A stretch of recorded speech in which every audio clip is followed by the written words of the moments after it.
since thou last seen thine own knee. Thine own knee? When I was about thy years out, there was not an eagle's tally in the waist. I could have crept into any alderman's thumbnail, a blaze of sighing and breathing. Those a man up like a bladder. And the villainous news abroad. Here was Sir John Percy from your father. You must to the court in the morning. And that same mad fellow of the north, Percy, and he of Wales that gave Ammon and the Bastino, and made Lucifer cuckold, and swore the devil his true ligeman upon the cross of the Welsh hook. What play do you call him? Owain Glyndwr. Owen, the same, and his son-in-law Mortimer, and old Northumberland, and that sprightly Scot of Scots, Douglas, that runs a horseback up a hill, perpendicular. He that rides in high speed with his pistol kills a sparrow flying. You have hit it. So did he never a sparrow. Well, that rascal hath good mettle in him. He will not run. Why, what a rascal art thou then to praise him so for running? A horseback, you cuckoo, but afoot he will not run afoot. Yes, Jack, upon instinct. I grant you, on instinct.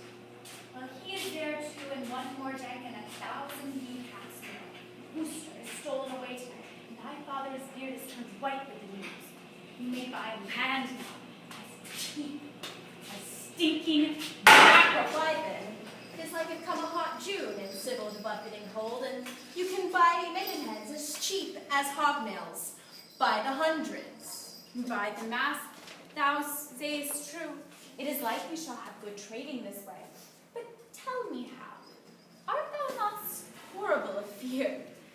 Being their heir apparent, could the world pick thee out, the enemies again as the fiend Douglas, that spirit Percy, the devil Glendower? Art thou not horribly afraid? Doth thy blood not thrill at it? Not a whit, I beg. I lack some of thy instinct. Well, thou wilt be horribly chid tomorrow when thou comest to thy father. If thou love me, practice it. Do thou stand for my father and examine me upon the particulars of my life? Shall I? Content. This chair should be my stay. This dagger, my scepter, and this cushion. This cushion, my cushion. Thy estate is taken for a jointed stool, thy golden scepter for a leaden dagger, and thy precious rich crown is a plain bald Well, crown. when the fire of grace be not quite out of thee, now shalt thou be moved. Oh, give me a couple sacks To make my eyes look red, that it may be that I depart. For I must speak in passion, and do so in King Candace's vein. Well, here is my leg. And here is my speech. Please stand aside, me. Oh, Jesu! This is excellent sport, i' faith! Weep not, sweet queen, for trickling tears are vain. Oh, the father! How he holds his countenance! For God's sake, lords, convey my tristful queen, for tears do stop the floodgates of her eyes. Oh, Jesu! He doth it like as one of those harlotry players as I ever see! Peace, peace, good pint pot. Peace, good tickle brain. Harry, I do not only marvel where thou spendest thy time, but also how thou art accompanied. For though the camomile, the more it is trodden on, the faster it grows, so youth, the more it is wasted, the sooner it wears. That thou art my son, I probably have thy mother's word. Probably my own opinion, but chiefly a villainous trick of thine eye, a foolish aim of thy nether lip. Thou doth more with me. Then if thou be son to me, here lies the point. By being son to me, art thou so pointed at? A question to be asked. There is a thing, Harry, which thou hast often heard of, and it is known in many our land in the name of pitch. This pitch, as ancient writers do report, doth defile. So doth the company thou keepest. For Harry, now I do not speak to thee in drink, but in tears, not in pleasure, but in passion. Not in words only, but in words also. And yet there is a virtuous man whom I have noted in thy company, but I know not his name. What manner of man had liked your majesty? A goodly, portly man, I think, and a corpulent of a cheerful look, a pleasing eye, and a most noble carriage. And as I think, his age some 50, or by our lady inclining to 80. And now I remember me, his name is Falstaff. If that man should be lewdly given, he deceiveth me, or Harry, I see virtue in his looks. If then the tree may be known by the fruit, and the fruit by the tree, then I peremptorily I speak it. There is virtue in that Falstaff. Can keep with the rest vanish, and tell me now, thou naughty varlet, tell me, where hast thou been this morning? Dost thou speak like a king? Do you speak for me, and I'll play my father? Depose me. If thou dost it have so gravely, so majestically, both in word and manner, hang me up by the heels for a rabbit sucker or a poulter's hair.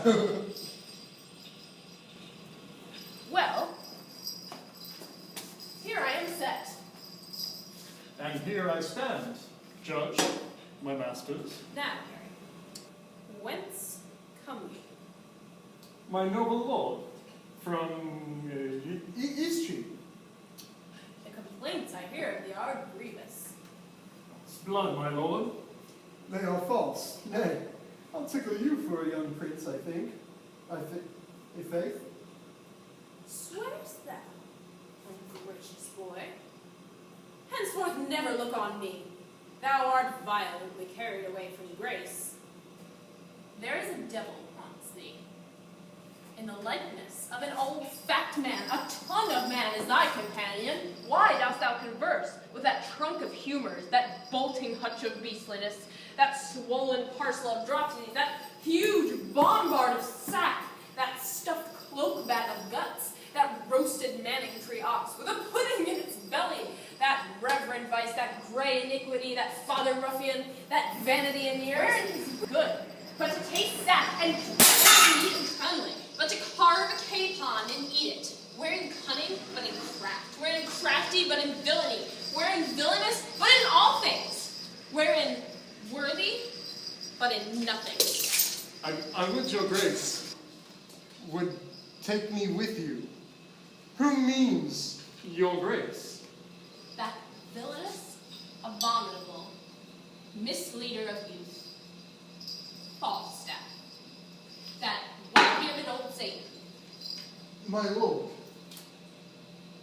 the Good. man I know. I know thou dost.